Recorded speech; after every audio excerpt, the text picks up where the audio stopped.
नमस्कार दोस्तों, एक और वीडियो में आपका स्वागत है। इस वीडियो में हम नाव और धारा के क्वेश्चन सॉल्व करेंगे। तो चलिए वीडियो को शुरू करते हैं। पहला क्वेश्चन लिखा हुआ है, शांत जल में 3 किलोमीटर प्रति घंटा की चाल से नाव चला रहे गोताखोर को धारा की विपरीत दिशा में 50 किलोमीटर जाने में धारा की दिशा में 50 किलोमीटर जाने की तुलना में 2 गुना समय लगता है। तो धारा की चाल ज्ञात कीजिए। सबसे पहले दिया हुआ है कि नाव की चाल क्या है, 3 किलोमीटर प्रति घंटा। तो उसको हम मान ले रहे हैं एक्स है। एक्स लिखा हुआ है 3 किलोमीटर प्रति घंटा। हमें बतानी है धारा की चाल, तो धारा की चाल को हम मान ले रहे हैं कि वो क्या है, वाई किलोमीटर प्रति घंटा। आगे टाइम के बारे में लिखा हुआ है कि जो पहले केस में यानी कि विपरीत दिशा में जाने में टाइम लग रहा है और जो धारा की समान दिशा में जाने में टाइम लग रहा है, तो विपरीत दिशा में 2 गुना टाइम लगता है। तो हमारे पास फार्मूला होता है speed equal to distance upon time का। यहाँ से अगर हम टाइम की वैल्यू निकालेंगे तो हो जाएगा डिस्टेंस अपॉन स्पीड। अब यहाँ पर समझो, आप पहले हम विपरीत दिशा को लिखेंगे तो दोनों केस में डिस्टेंस तो 50 किलोमीटर ही है। स्पीड का क्या होता है कि जब नाव धारा के विपरीत दिशा में चल रही होती है तो उन दोनों की स्पीड जो है माइनस हो जाती है, यानी यहाँ पर हो जाएगा एक्स माइनस वाई।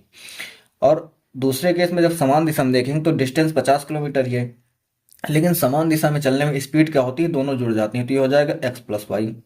अब यहाँ पर लिखा हुआ है कि जो विपरीत दिशा में जाने में क्या है कि इधर 2 गुना टाइम लगता है, तो इसको हम 2 से मल्टीप्लाई कर देंगे। अब इसको सॉल्व करेंगे तो यहाँ से हमें एक्स की वैल्यू पता है और वाई की वैल्यू हम निकाल लेंगे। ये हो जाता है हमारा बेसिक मेथड। इसके बाद में हम आपको बताएंगे इसकी शॉर्ट ट्रिक, इसे हम कम से कम टाइम में कैसे सॉल्व कर सकते हैं। तो इसको अगर सॉल्व करेंगे तो 50 से 50 कैंसिल हो जाएगा, क्रॉस में मल्टीप्लाई करेंगे तो हो जाएगा x plus y equal to 2x minus का 2y। एक्स को इधर लेके जाएंगे, वाई को इधर लेके आ जाएंगे, तो हो जाएगा 3y equal to x. 2x में से x माइनस हो जाएगा तो x हो जाएगा। अब यहाँ पे हम x की वैल्यू पुट करेंगे तो हो जाएगा 3y equal to 3 kilometre per hour. 3 से 3 कैंसिल हो जाएगा तो आंसर कितना आ जाएगा, y की 1 किलोमीटर पर आवर। ये हो जाएगी धारा की चाल। अब इसको हम ट्रिक से समझते हैं। क्वेश्चन में लिखा क्या है, क्वेश्चन में लिखा हुआ है कि धारा की विपरीत दिशा में और धारा की समान दिशा में, तो विपरीत दिशा को बोलते हैं अप स्ट्रीम और समान दिशा को बोलते हैं डाउन स्ट्रीम। इन दोनों केस में टाइम का रेशियो दिया हुआ है 2:1। बोला जा रहा है कि 2 गुना टाइम लगता है विपरीत दिशा में जाने में। अब अगर डिस्टेंस कांस्टेंट है, कांस्टेंट मतलब नहीं बदल रही, आप देखो दोनों केस में लिखा हुआ है कि 50 किलोमीटर दूरी है, तो जब डिस्टेंस नहीं बदलती तो टाइम और स्पीड एक दूसरे को उल्टे हो जाते हैं। तो यहाँ पर जो स्पीड का रेशियो हो जाएगा वो हो जाएगा 1:2। लेकिन ये स्पीड क्या है, ये स्पीड क्या है कि अप स्ट्रीम में, मतलब धारा की विपरीत दिशा में जाने में नाव की चाल और धारा की समान दिशा में जाने में नाव की चाल। अब यहाँ से अगर हम नाव की चाल और धारा की चाल अलग अलग निकालना चाहें तो नाव की चाल निकालने के लिए इन दोनों को जोड़कर आधा करेंगे, 2 1 3/2 हो जाएगा। और अगर हम धारा की चाल निकालना चाहें तो घटाकर आधा करेंगे, 2 में से 1 जाएगा तो 1/2 हो जाएगा। इसका रेशियो लेंगे तो 2 से 2 कैंसिल आ जाएगा। अब देखो यहाँ पर दिया हुआ है कि जो नाव की चाल वो 3 किलोमीटर पर आवर है, हमारे पास भी नाव की चाल 3 किलोमीटर पर आवर है, तो कितना हो जाएगी, धारा की चाल कितनी आ जाएगी, 1 किलोमीटर पर आवर। यही हमारे क्वेश्चन का आंसर हो जाएगा। दूसरा क्वेश्चन लिखा हुआ है, सुरेश एक लग्जरी नाव में 4 घंटे 15 मिनट में नदी की धारा की दिशा में 34 किलोमीटर की दूरी और 3 घंटे 10 मिनट में नदी की धारा की विपरीत दिशा में 19 किलोमीटर की दूरी तय करता है। तो वर्तमान में नदी प्रवाह की गति क्या है। पहले केस में लिखा हुआ है कि 4 घंटे 15 मिनट में नदी की धारा की दिशा में 34 किलोमीटर की दूरी तय करता है। मतलब क्या हो जाएगा, नदी के धारा की दिशा को बोलते हैं डाउन स्ट्रीम। तो डाउन स्ट्रीम में हम स्पीड निकालेंगे तो स्पीड बराबर होता है डिस्टेंस अपॉन टाइम। तो डिस्टेंस दिया हुआ है कि वो 34 किलोमीटर दूरी तय करता है और टाइम दिया हुआ है कि 4 घंटे 15 मिनट में। 4 घंटे 15 मिनट को एक बार हम चेंज करेंगे, आवर में चेंज करेंगे तो 4 घंटे को हम लिख सकते हैं, सॉरी 4 घंटे 15 मिनट है, तो 4 घंटे 15 मिनट को अगर हम चेंज करेंगे तो 4 घंटे को हम लिख सकते हैं 240 मिनट और प्लस हो जाएगा आगे 15 मिनट। और इसको हम घंटे में बदलने के लिए 60 से डिवाइड करेंगे, इतने घंटे हो जाएंगे। तो कितना हो जाएगा, 240 में 15 अगर हम ऐड करेंगे तो 255, और जो डिवाइड में 60 होगा ये ऊपर चला जाएगा। इसको अगर हम 5 से काटते हैं तो 5 पंचे 25, 5 एकम 5, 5 से काटेंगे तो 12 बार में जाएगा, 17 से काटेंगे तो 17 तिया इक्यावन, 17 से काटेंगे 2 बार में जाएगा, 3 से काटेंगे तो 4 बार में जाएगा। तो 4 दूनी 8 किलोमीटर पर आवर, ये क्या आ जाएगा, डाउन स्ट्रीम, यानी कि धारा की दिशा में नाव की चाल। आगे लिखा हुआ है 3 घंटे 10 मिनट में विपरीत दिशा में 19 किलोमीटर दूरी तय करता है। तो विपरीत दिशा को बोलते हैं अप स्ट्रीम। तो यहाँ पर 19 किलोमीटर दूरी तय करता है, टाइम इसमें कितना है, 3 घंटे 10 मिनट। तो 3 घंटे 10 मिनट को भी हम चेंज करेंगे, 3 घंटे को हम लिख सकते हैं 180 मिनट और प्लस का हो जाएगा 10 मिनट। ये मिनट को हम घंटे में चेंज करने के लिए 60 से डिवाइड करेंगे, इतने घंटे हो जाएंगे। तो 180 प्लस 10 कितना हो जाएगा, 190। और 60 ऊपर चला जाएगा।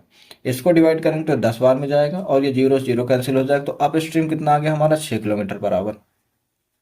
हमसे क्वेश्चन में पूछा क्या गया है कि नदी प्रवाह की गति, नदी प्रवाह की गति मतलब धारा की हमें गति बताना है। तो धारा को हम y से डिनोट कर देते हैं। तो y की वैल्यू निकालने के लिए क्या करेंगे, इन दोनों को माइनस करके 2 से डिवाइड कर देना है।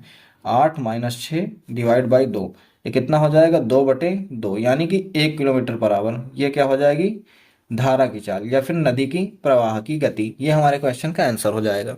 तीसरा क्वेश्चन देखते हैं। लिखा हुआ है एक नाविक धारा के विपरीत 24 किलोमीटर और धारा की दिशा में 36 किलोमीटर की दूरी तय करता है और हर बार 6 घंटे का समय लेता है।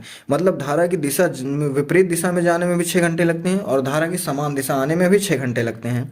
तो हमें धारा की चाल बतानी है। हम कैसे करेंगे, देखिए इसमें भी अप स्ट्रीम और डाउन स्ट्रीम के बारे में बात कही गई है। तो धारा की विपरीत दिशा में 24 किलोमीटर वो 6 घंटे में कवर करता है। तो हम निकाल लेंगे यहाँ से विपरीत दिशा को बोलते हैं अप स्ट्रीम। अप स्ट्रीम में अगर हम स्पीड निकालते हैं तो स्पीड बराबर होता है डिस्टेंस अपॉन टाइम। तो लिखा हुआ है कि 24 किलोमीटर ये हो जाएगी डिस्टेंस और टाइम लिखा हुआ है 6 घंटे का। तो स्पीड क्या हो जाएगी 6 चौको 24 यानी कि 4 किलोमीटर पर आवर। दूसरे केस में अगर हम देखते हैं धारा की समान दिशा में तो लिखा हुआ है 36 किलोमीटर कवर करता है और कितनी देर में 6 घंटे में। तो 36 किलोमीटर 6 घंटे में, इसको कैलकुलेट करें तो 6 छंग 36 यानी कि 6 किलोमीटर पर आवर। अब हमें क्या बताना है, हमें बताना है धारा की चाल। तो धारा की चाल यानी कि y बताना है। तो y क्या होता है कि इसको माइनस करके हम जो है 2 से डिवाइड कर देंगे। तो 6 माइनस 4 कितना हो जाएगा 2 और इसको 2 से डिवाइड करेंगे तो कितना आ जाएगा 1 किलोमीटर पर आवर। ये हो जाएगी धारा की चाल और यही हमारे क्वेश्चन का आंसर हो जाएगा। इसका और एक तरीका है, दूसरा तरीका देखते हैं, मेथड नंबर 2 देखते हैं। ये है मेथड नंबर 1 हमारा हो जाएगा और ये हो जाएगा मेथड नंबर 2। तो मेथड नंबर हम 2 देखते हैं कि इसको हम कैसे और सॉल्व कर सकते हैं। आप दोनों केसेस में देखो तो दोनों केसेस में टाइम बराबर लग रहा है। तो हमारे पास फार्मूला होता है speed equal to distance upon time का। जब भी टाइम हमारे पास कांस्टेंट होता है तो स्पीड और डिस्टेंस का रेशियो बराबर हो जाता है। अब हम दोनों केस में देखते हैं अप स्ट्रीम में और डाउन स्ट्रीम में। तो यहाँ पर स्पीड का रेशियो क्या दिया हुआ है, सॉरी डिस्टेंस का रेशियो दिया हुआ है। तो डिस्टेंस का रेशियो अगर हम देखते हैं तो दिया हुआ है अप स्ट्रीम यानी कि विपरीत दिशा में 24 किलोमीटर और समान दिशा में लिखा हुआ है 36 किलोमीटर। इनका रेशियो अगर लेंगे तो हो जाएगा 12 दूनी 24 और 12 तिया 36 यानी कि 2:3 डिस्टेंस है। तो जो स्पीड का रेशियो होगा ये भी यही हो जाएगा 2:3 का, क्योंकि इस हिसाब से बराबर होनी चाहिए। स्पीड का रेशियो भी सेम हो जाएगा। तो ये स्पीड का रेशियो है। अब अगर यहाँ से हम x और y की वैल्यू निकालना चाहें तो x की वैल्यू हो जाएगी दोनों का जोड़ करके आधा यानी कि 3 2 5/2 और y की वैल्यू हो जाएगा घटा करके आधा यानी कि 3 - 2 1/2। इसको काउंट देखें तो ये कितना आ जाएगा हमारे पास 5 और 1 यानी कि नाव की चाल आ जाएगी 5 किलोमीटर पर आवर और इसकी चाल आ जाएगी 1 किलोमीटर पर आवर। तो यही हमारे क्वेश्चन का आंसर हो जाएगा। चौथा क्वेश्चन देखते हैं। लिखा हुआ है एक नाव को धारा की दिशा में 16 किलोमीटर की दूरी तय करने में 2 घंटे लगते हैं और धारा की विपरीत दिशा में वही दूरी तय करने में 4 घंटे लगते हैं। तो धारा की चाल ज्ञात कीजिए। अब यहाँ पर भी बात की गई है अप स्ट्रीम की और डाउन स्ट्रीम की। अप स्ट्रीम में पहले लिखा हुआ है धारा की दिशा में मतलब डाउन स्ट्रीम 16 किलोमीटर की दूरी तय करने में 2 घंटे लगते हैं। तो डाउन स्ट्रीम में क्या हो जाएगा 16 किलोमीटर की दूरी तय करने में 2 घंटे लगते हैं यानी कि 8 किलोमीटर पर आवर क्या है इनकी स्पीड है। और वही अप स्ट्रीम में क्या लिखा हुआ है, अप स्ट्रीम में लिखा हुआ है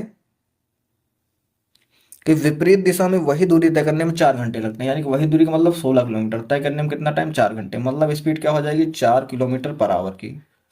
हमें बताना क्या है कि धारा की चाल क्या है। तो धारा की चाल यानी कि y निकालने के लिए क्या करेंगे, इसको माइनस करके 2 से डिवाइड कर देंगे। 8 में से 4 को माइनस करेंगे तो 4 और 2 से डिवाइड करेंगे कितना आ जाएगा हमारे पास 2 किलोमीटर पर आवर। ये हो जाएगा क्या, धारा की चाल हो जाएगी।